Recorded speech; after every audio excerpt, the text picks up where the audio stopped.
Hi there, my little pixels.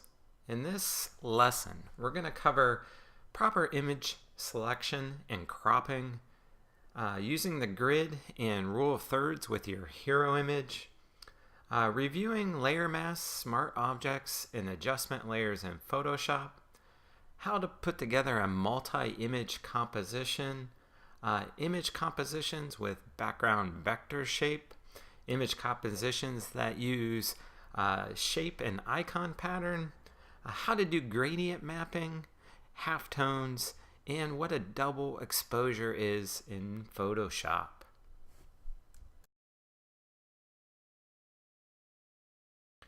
Okay, before we dive into any Photoshop or Illustrator in this lesson, I want to make sure that you have the right folder and file setup, and you should be following the same setup we did in 4D. So you should have a folder for the project itself, and then links here would be images, so everything that's related to the design that you're working on, and then making sure that you're always doing versions of your files. Now you can do V1, V2, or you could do it by date. I'll let you choose.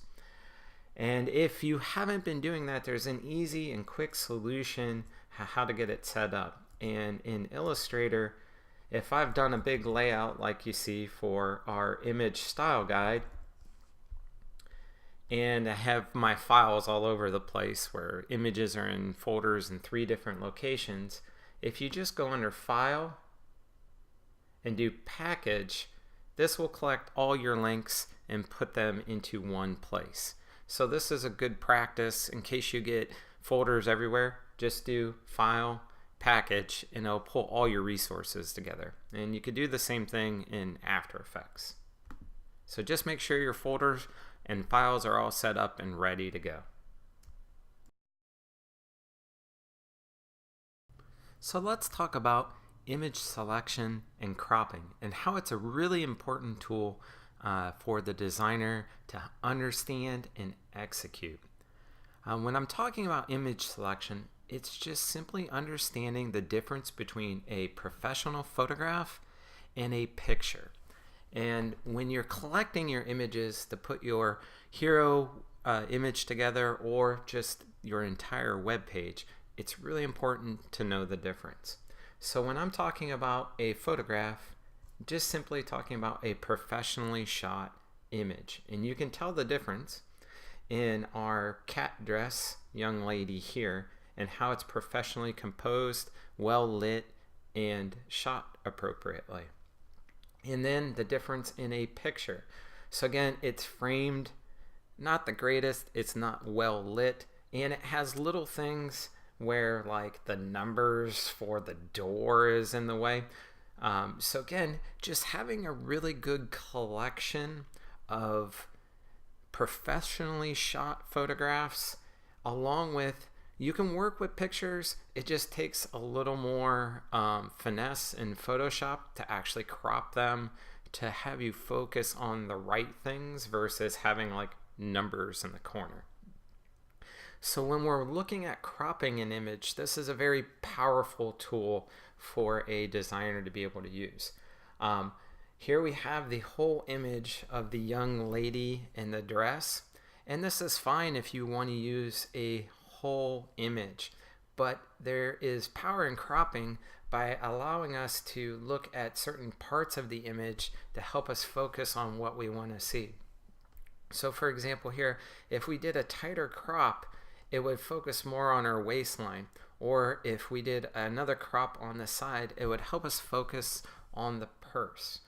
So having multiple views or just cropping the image tighter actually can help us change the focal point of what we're looking at.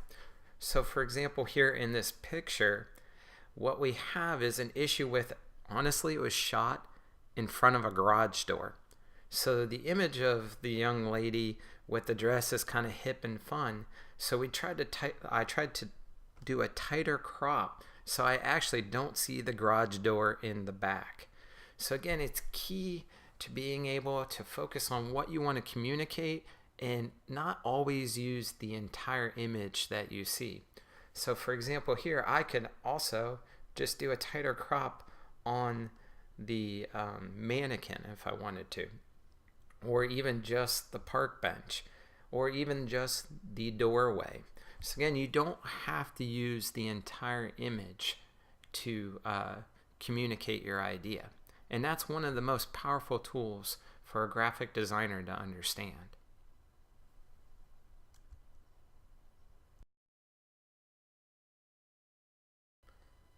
So for the rest of the lesson, I'm going to be referring to exploring image creation for your hero image. So the majority of you in your homepage design have some sort of really large graphic that's very close to the top, and that is called a hero image. And some of you have where it rotates through or text responds to it, and that's fine. So the rest of the lesson, that's what I'm referring to when I am showing these graphics here. So you can just pretend that this would be a hero image on your homepage design. So let's take a brief moment and review the rule of thirds. So when we're creating a homepage hero image graphic, there's no issue with just making a full bleed image like you see here. That is obviously always an option that you can work with. Just taking a current photo and colorizing it in some way and then using that as your hero image. And that's a perfectly fine option. For the rest of this lesson, we're going to show you many ways to take ownership of the images that you're creating. So again, this is one option and there's nothing wrong with that option. So to start off with, if you have a collection of images that you would like to use as your hero image, you can simply use the rule of thirds and set up a basic grid that breaks your hero image down into thirds. So for this example here, it's pretty simple. I have one large image that I'm working with and then two images that complement that. And when you're making your hero image, really think about the images that you're selecting and how they tell a story. Remember, this is the first image that your audience will see. So this really starts to communicate what the big idea of the website is. So again, it's about thrift stores and it's about fashion. So again, these might not be the perfect images, but you start to get the idea that I want to communicate. And then what you want me to do. So again, a call to action, view more of these images. So again, keep this in mind. When you're creating your hero image, there's nothing wrong with using one large image if that's what you want to start to work with. But a really great solution if you just want to use a collection of images is to create a grid and try to communicate and work with them together to tell a story.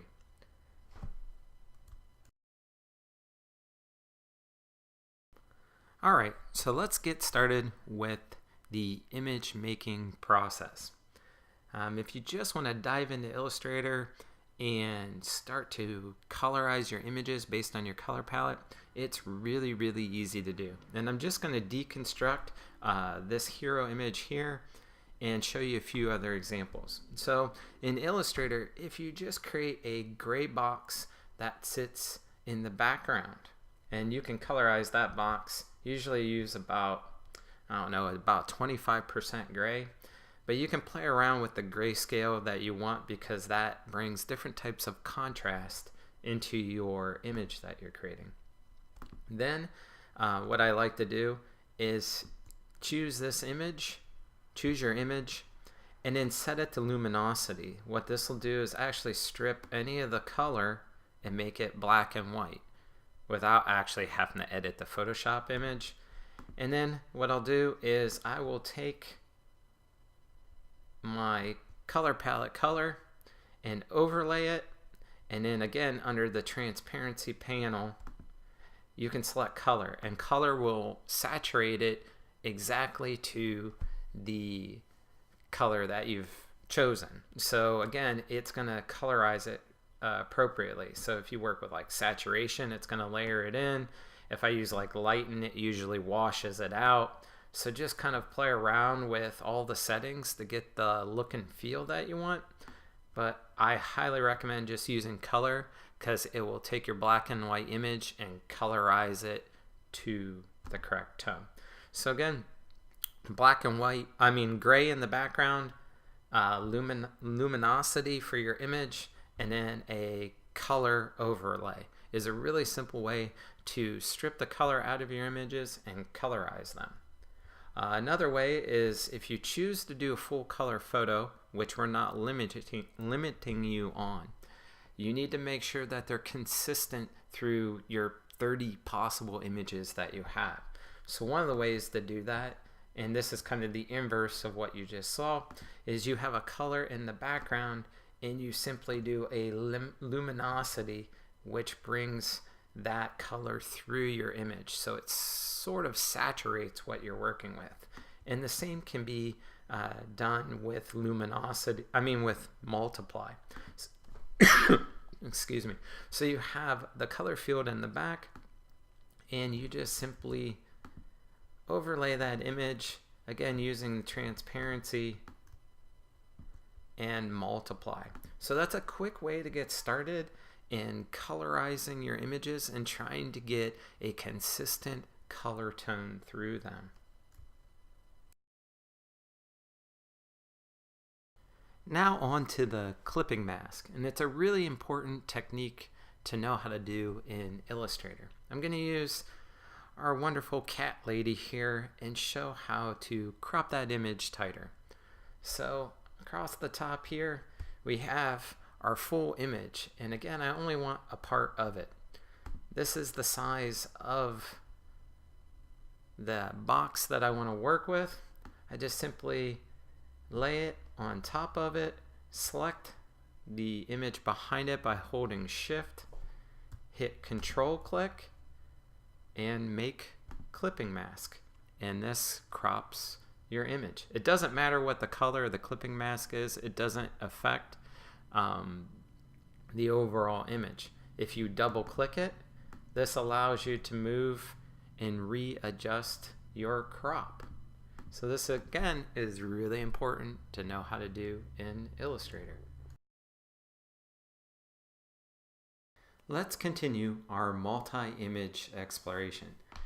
We just reviewed how to use the rule of thirds and a grid to block in 3 images to create our hero graphic.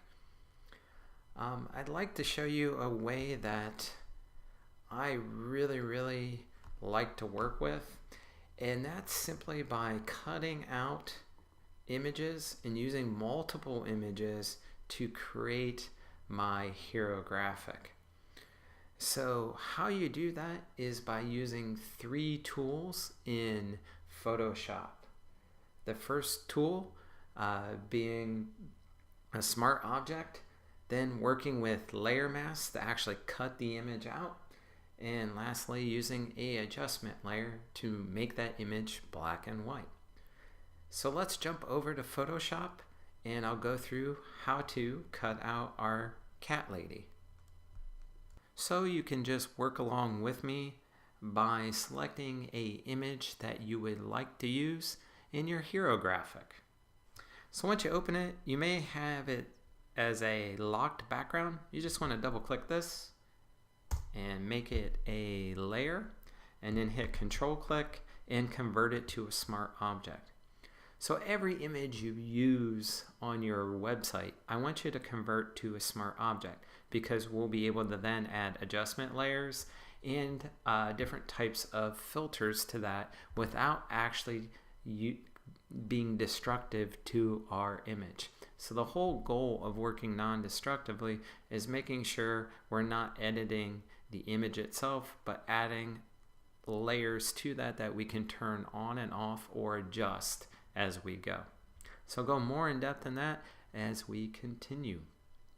Our next step is to create a layer mask, and this is really easy. We just come over and we do the quick selection tool, and you'll see that it says select and mask. You'll need to make a selection first. So I am going to cut out my young lady in the cat dress. And it's pretty quick and effective.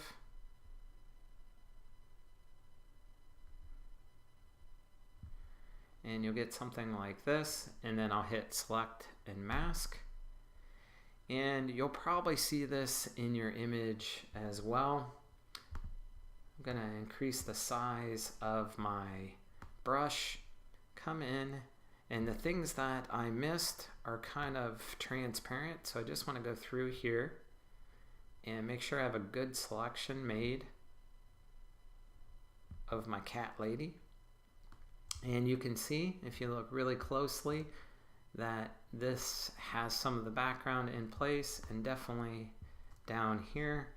So if I change the size of my brush, again, you have to be a little bit meticulous about this.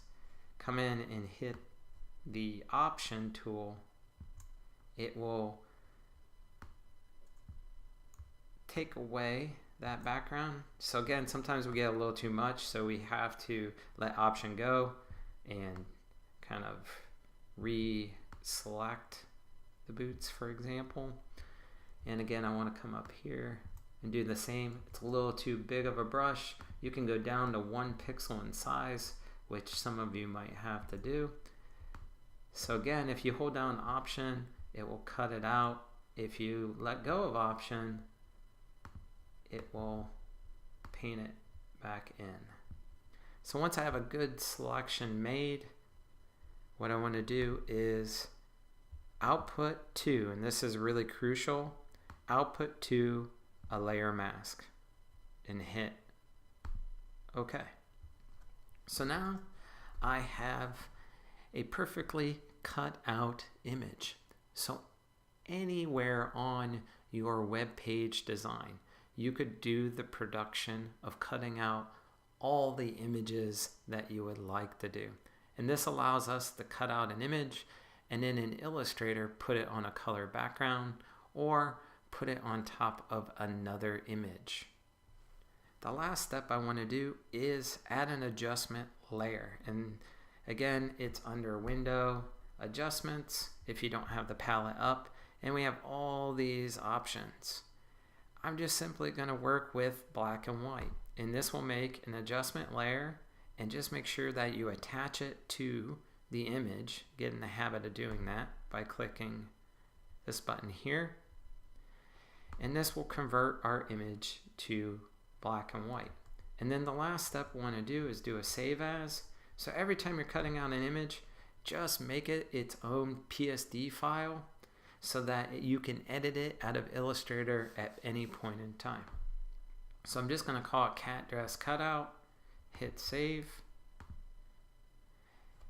And now I've gone through how to convert to a smart object, how to cut out our image using a layer mask and the quick selection tool, and how to convert that image to a black and white image. Okay, if we jump back over to Illustrator, I just need to place the graphic that I just created. So if I go under File, Place, or Shift Command P. I actually really learned Shift Command P. It'll save you a lot of time by placing your images. I'm going to select Cat Dress Cutout PSD. I'm going to place it. If I hold Shift, I'm going to scale it down just a little bit. Put her in place here. So now I have a beautiful cutout image. If I select transparency, I can then play around with the transparency settings. So maybe I'll do luminosity so it actually colorizes her. And I would do the same process for the backpack. I would cut that out, save it as its own PSD, and place it into my design. Quick tip when working with trying to edit this again is if I click my image and go under edit original, what it will do is open that file in Photoshop for you. And once I save it or make any type of adjustment, so let's say we want to move our young lady over. Once I save that, when I come back over to Illustrator, it'll say some files have been modified. You say yes, and it will make that adjustment on the fly. So it's just like After Effects. It will connect our images, linked images together. So when you're saving your images into your image folder or links folder, don't move them to a new place because you'll lose that opportunity of making updates between Photoshop and Illustrator.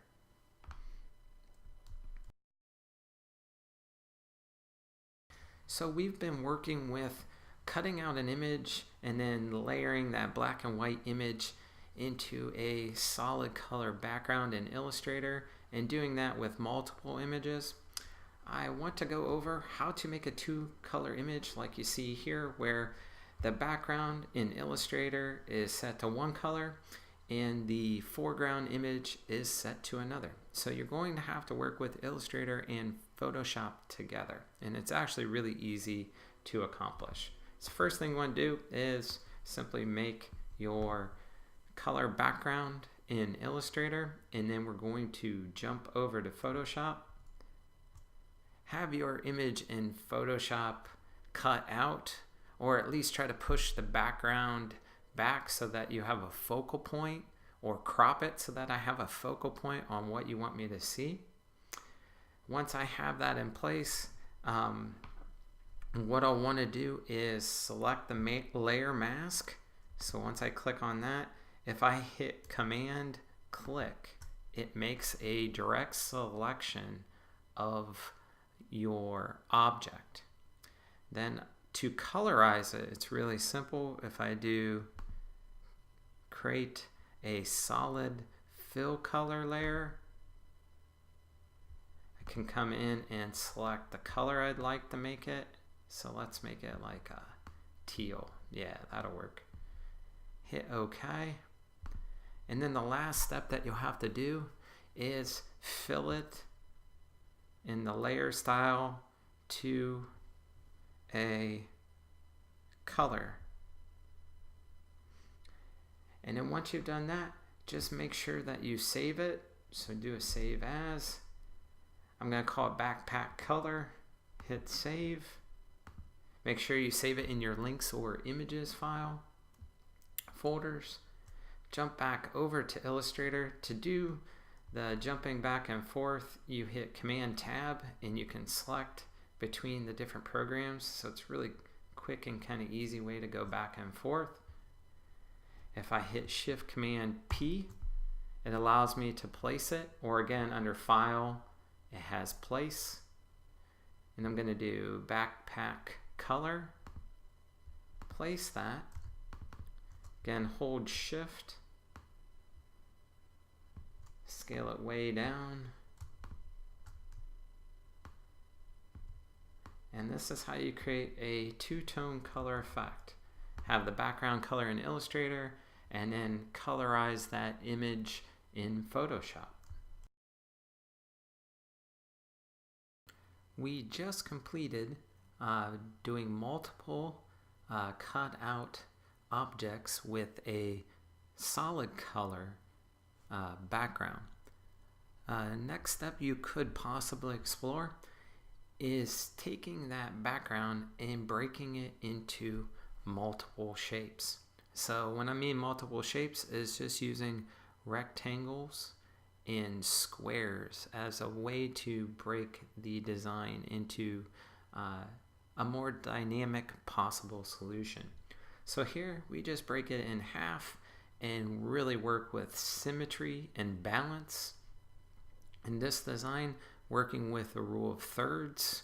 Again, we're working with the color palette that we had chosen. So again, this allows us to integrate more color into our design and possibly more energy. Here we're just breaking it into two different triangles. And lastly, using repetition. Repetition is probably the key to experimenting with background shape. So I'm just repeating that rectangle over and over to make this background.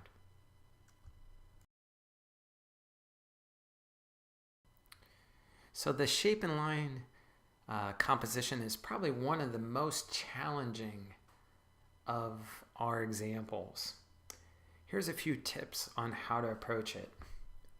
The first thing to look for in all these examples is repetition. In the hero graphic that I created here, just use repetition of the same size circle over and over again. And you can see the same thing in this example below here as well. The same repetition of the bar shape. So if you're new to experimenting with shape and line composition, try to pick one object. Here it's the bar, here it's the circle.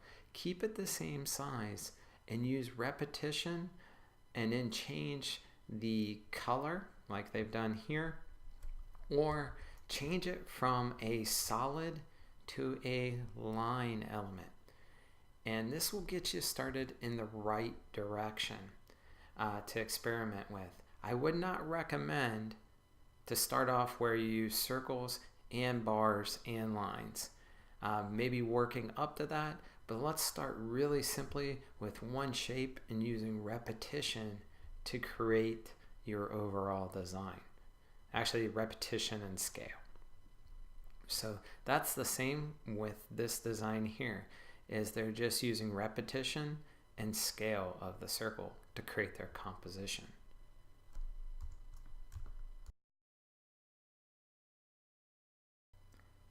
So let's look at shape patterns. I'm going to show you how to use the blend tool to make the background zigzag pattern here, and how to use the pattern tool to make the circle pattern that you see in the example here. So let's get started by selecting the pen tool, and I'm just going to draw something close to what you see below here, kind of quickly. So if it's not perfect, you can make it perfect when you make your example. It's definitely not perfect. So here's my pattern. What I want to do is make it a stroke, select it, and let's make that stroke a couple points more. And for simplicity's sake, let's just make it black so we can really see it more like a graphic. You have a lot of options when you're working with the stroke tool. So if I select this and hit stroke, for example, you can change the cap, which means if we look really closely here, again, if I select the cap, you can see it makes the ends either hard edged or a round cap. And then the corners you can round as well. And it's just a good tool to know about. So I'm going to make the caps more of a point. And the blend tool you'll have to experiment with a little bit to get the hang of it. But what I want to do is hold Option and copy it. And then when I select the blend tool here, I want to double click it. And it'll give us a bunch of different blending options, and you can experiment with them. For right now, I'm just going to show you specific steps, but you can do distance and you can experiment with these other settings. And then I'm going to hit OK. And I'm going to do like 8 steps for this example. You want to find the end point, so you can see that it has a little asterisk when I have it selected. I'm going to click, and then it should have a plus to recognize where the end point here is on the design. And I'm going to hit and click it. So we can see that 8 is too many in our repetitive pattern. So you can double click and change that to like 5. Hit the preview. That's not quite right. Let's do 4. Click preview, and you can see how it starts to make a repetitive pattern. Let's go back to 3 and hit OK. And this, using the blend tool, is really awesome way to create pattern in Illustrator. So the other way to make a pattern is using the pattern tool. So I started to make a similar pattern to what we see with the young cat lady in this image. And once I have that where I want it, I can select it and then go under Object, Pattern, and Make.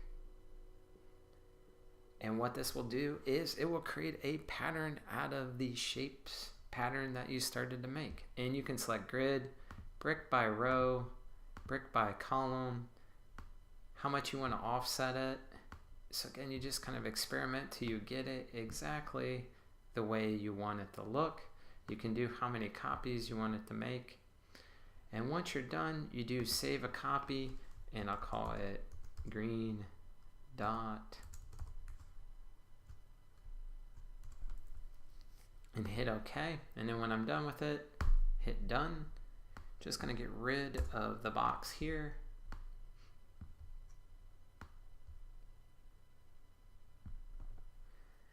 Create a box, and then what we'll want to do is under our swatches, so under Window, Swatches, bring your palette up, and you should see a swatch for your pattern. And if I hit green dot, it will fill that box with the pattern that I've created. Pretty cool stuff. So we've gone over using the blend tool and the pattern tool in the most basic way. I want to go over two advanced ways that you can experiment with it. With the blend tool, if you look at the background behind the young lady here, you can see that you have larger circle to almost like a small dot. You can execute that with the blend tool. So if I have a start point,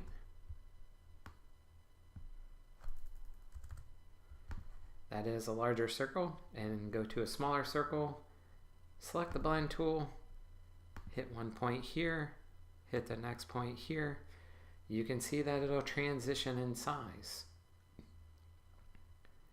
So if I double click the blend tool, do specific steps, let's say I want to do 6 steps, and hit OK. And then if we want to make a pattern of that, you just simply duplicate it, and you start to stagger to make that pattern. The other thing you can do is with the pattern tool, if you're downloading any icons from Noun Project, you can use those and create an actual pattern out of it. And that pattern you can easily overlay over top of a solid graphic. So those are two more advanced ways of thinking about using the blend tool and using the pattern tool. The gradient map is one of the cooler ways to colorize an image in Photoshop, and it's really effective, and it kind of gives you a trendy, edgy look to your design. So what we're looking at here is a background created in Illustrator, type created in Illustrator, and the images that you're making are separate images as PSDs in Photoshop. So if I select my backpack, hit Edit Original, it's going to pop up in Photoshop. First thing, if you've not already done it, is make sure that your layer is converted to a smart object so that we can attach adjustment layers and filters to it later. So if I want to attach a gradient map to my image, it's really simple. You just create new fill or adjustment layer by clicking on the palette here, go to gradient map. It already bring up a gradient to work with. I can click this. These are all the default gradients that are set, and you can see by clicking through you have a lot of different kind of cool options you can play around with. I'm going to start with this default gradient and apply it. So if you want to edit that gradient map, it's cool, it'll just pop up and you can double click here. There's a lot of options, so if I click the purple, for example, on the left, that's all of my shadows. The light on the right is all of my highlights. Keep that in mind when you're creating your gradients. So I'm going to select my shadows first. Click it. Maybe I want them just to be a little bit darker, or maybe I want it to wash out. That's up to you. But you have a lot of different options to kind of play around with color-wise here. So I'm going to wash it out a little. And then on the yellow side, I'm going to do the same thing. Wash that out just a little bit more. And hit OK. And once I do that, I can save that gradient. And you can just put it in your gradients folder. It kind of defaults to that preset. So you can save that gradient, and I'll say thrift, because it'll be the filter I apply to all my other images, or at least some of them. Also, if you click the little gear here, you can add other gradient presets. So if I go to color harmonies, you'll want to append, which means it'll just add to the existing gradients that you already have. So if I hit append, it'll add all these other kind of cool gradients to work with, and then again you can come in and edit them. So if I hit OK, what's cool about using the gradient map is you can experiment and kind of check out different versions of the bag, but still again have the original image. So if I save this here and I jump back over to Illustrator, it will ask me to update and update my image. So again, that's one of the key reasons why you want to keep your link files and everything in place, is because it will constantly update your design.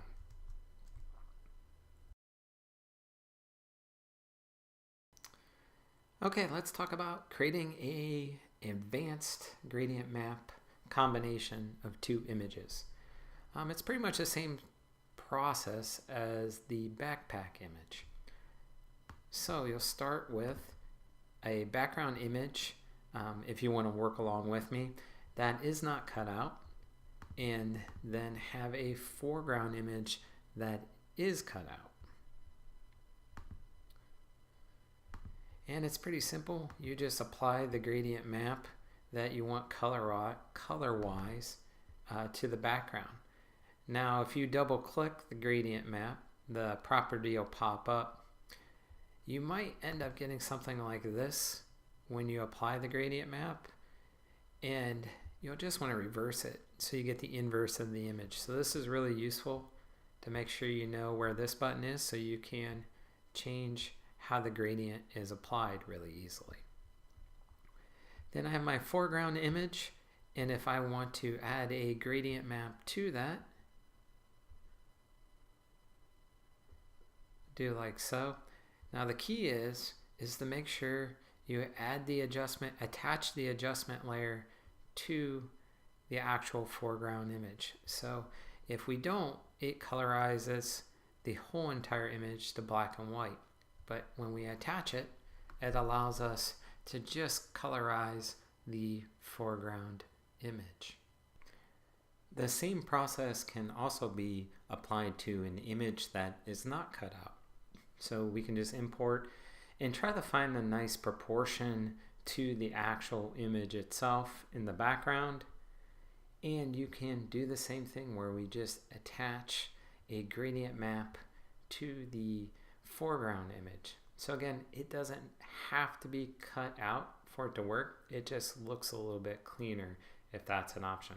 If you choose to do something like this kind of design, just make sure that your box is kind of proportionate to your background.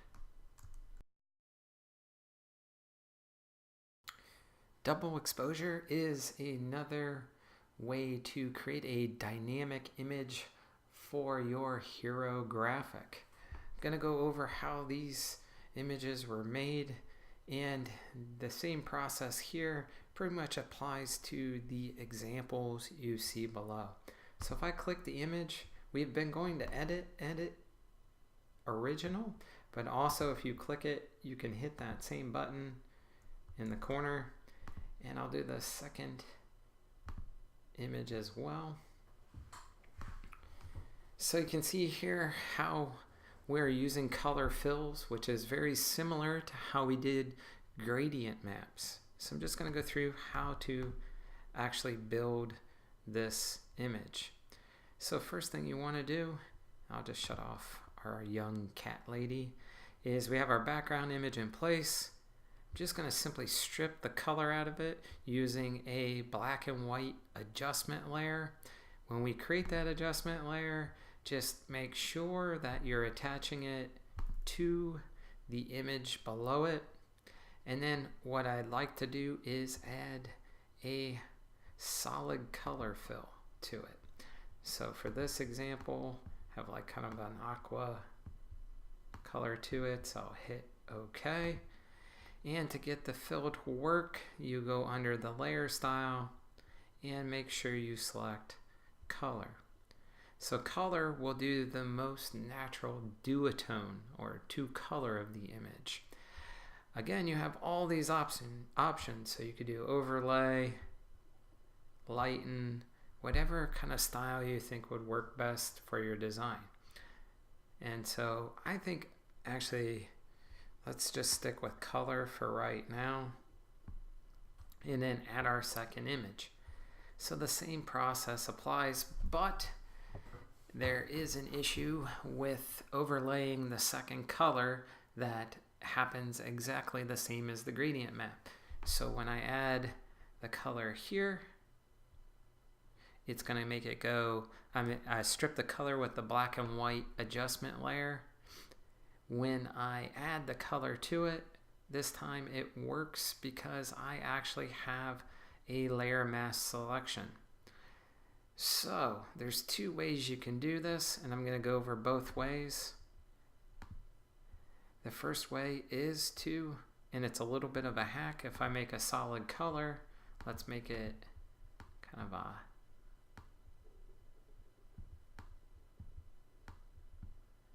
pink. You can simply drag this underneath the black and white and then above it, and it attaches it to the layer itself. So it's a little bit of a quick hack that I've discovered. Then when I select color, it will colorize the image. The other way you can do it is by holding Command and selecting the layer mask. It will select the cutout layer, do solid color again, and then what you'll want to do is select the color you want to colorize and then hit color, and it will fill the field. So either way will work. It's up to you which one you want to work with. If we look at our other image here, I can show you what I worked with to make these adjustments, and it has a lot to do with the layer mask itself. So on the background image here, the fill, I would just switch to a lighten, which softens the overall design. And then on the image itself, you're going to create a layer mask.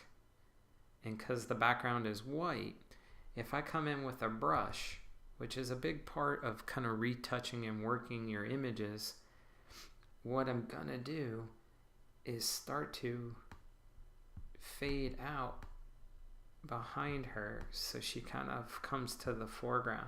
Now I'm painting in, which means I'm cutting out. If I do the opposite, it will bring the image back into play here. So again, it's really important to kind of be able to know the difference in how you're editing the image. So when I'm cutting, I'm actually erasing this image, and then if I hit X and select white, I can bring the image back. So in the design here, I want to take out some of these extra, like this hanger in the corner, and kind of clean up this image. And again, the weight of the brush, so let's say I want to do like a 25 weight, it'll fade it a little bit better around the edges here. It's like we did in 4D when we created a vignette. Same kind of theory here. Come in and kind of soften some of the extra details in this image. Again, just because our focal point, it's helping bring our focal point to our young cat dress lady. So again, you can see that if I am using the brush tool with the black, I can start to erase some of the image. If I hit the opposite and bring the white to the foreground, I'm hitting X to go back and forth. I bring the white in, it paints more of the image in. So again, the reason I'm kind of getting rid of it is there's extra information that I don't want, and it's taking away from my focal point. So just because you have a background image that's busy doesn't mean you can't come in and edit it and try to help it work with our foreground image. So just as much as it is making a cool double exposure image, it is to actually edit the image in the background and foreground so that they actually work really well together. On to our last image technique, which is the halftone pattern. In the example that you see here, this is a pretty complex way of putting a halftone together in Photoshop. Now, Jeff or I would be more than happy to show you how to do this in class. This is a whole side demo in itself and a pretty complex procedure. So again, I know this is a long demo at this point, but this would make it excessively long. So if you really want to work with creating a halftone pattern in this style, please ask Jeff or I. So I'm going to show you how to make a quick halftone in Illustrator, or how to make a little bit more complex one in Photoshop. So to make a halftone in Illustrator, what you need first is obviously a colorized version. This can be full color or one color, like we've shown in previous examples of how to do that. And then you want a black and white image as well. So I'm going to select the black and white. We're going to go under Effect, and we're going to select Pixelate Color Halftone. And then you have options of like how many pixels to use. So I'll just use 8, which makes the dot a little bit bigger. And what you get is what's called a halftone screen. It breaks the image's dark areas into larger black dots and lighter areas into wider spacing between the black dots. And what it does is allows you to create a cool overlay effect. So I have a basic basic image here, and by taking the halftone, putting it over top, and again, we are using a ton of layer styles to really experiment with our imagery. If I hit multiply, it gives it kind of a texture, grainy look to it. If I do lighten, it actually inverses it to a white dot pattern. If I do overlay, it actually creates a pretty cool effect and starts to colorize some of the dots with the bag itself. So again, you can do color. Color doesn't work very well. Soft light, and so on. So again, that's just a quick way to create a halftone pattern in Illustrator. Let's jump over to Photoshop. Okay, so let's create a halftone in Photoshop. You can work along with me by just opening up one of your images for your project. The first thing you need to make sure you have done is that your layered image is actually a smart object. So start by converting it to a smart object if you haven't. Our second step is I'm going to actually pixelate the smart object image, and that's just to show you guys what you can do with the filters. So because I have a smart object, any of these filters can be a smart filter, which allows you to experiment a lot without messing up your original image. So to pixelate, I'm just going to use Mosaic, and this gives you a block pixel pattern out of your image. So I'm just going to set it to 10. And again, it makes it a smart filter, which allows me to turn off the effect, on the effect, and actually if I double click it, to edit it, which is fantastic because we always change our mind during the design process, so it's good to be able to edit.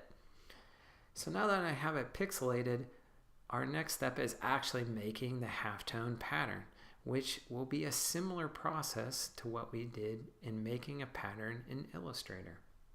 So the first thing we need to do is make the pattern. So I'm going to do a Command N, or make a new document. I'm going to make my pattern at 50 pixels by 50 pixels and just set it at 72 dpi and hit create. Just double click the background, and then what I'm going to do is fill the foreground layer, and that's really easy to do by hitting Option Delete, which will fill the foreground color. Command Delete will fill the background color. This is incredibly useful when you're working in Photoshop to simply be able to fill color really quickly. So again, I'll go back to the black, and I'm going to select the marquee tool, hold shift, create a circle, and then I'm going to delete out that circle. And what this does is it makes your halftone dot. So again, this is cut out and transparent, so the image will show through this transparent circle. So the next thing we do is actually go under Edit and hit Define Pattern. And then under Name, we're just going to call this Halftone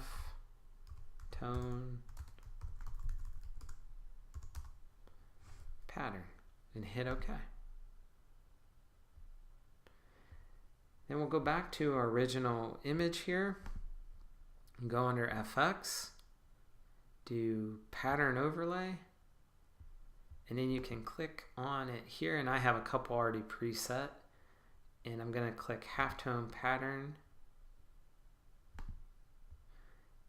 and then you can actually, which is a really cool effect, come in and scale and change the scale of the dot pattern. So for our example here, we have it with the black. But if you made your circle pattern, I can make it an overlay with a color too. So keep that in mind. I just did black so it's easy for everybody to understand, but this easily could be an orange with a knocked out dot in between. So it creates kind of a cool effect for your image. Alright, my little pixels, our lesson has now come to an end. There's going to be 3 keys to your success when working with all these image making techniques. The first one is how to apply the right technique for your design. Just because I showed you something cool with double exposure doesn't mean that style is appropriate to what you might be creating. So again, making the right choice stylistically for your design is really, really important. The second thing is color. Just because I showed you a million different colors today doesn't mean that you should use a million colors in your design. You chose a 5-color palette, stick to your color palette. It will give you more control of the imagery that you're creating. Strip the color out of the images and colorize them. And number 3 is the big takeaway. Everything we've shown you today is how to make your own image.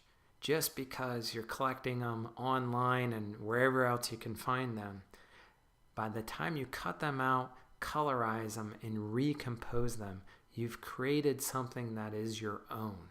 And that is the key to creating imagery and being a really good graphic designer. Okay, I wish you all the best of luck and have fun and happy designing.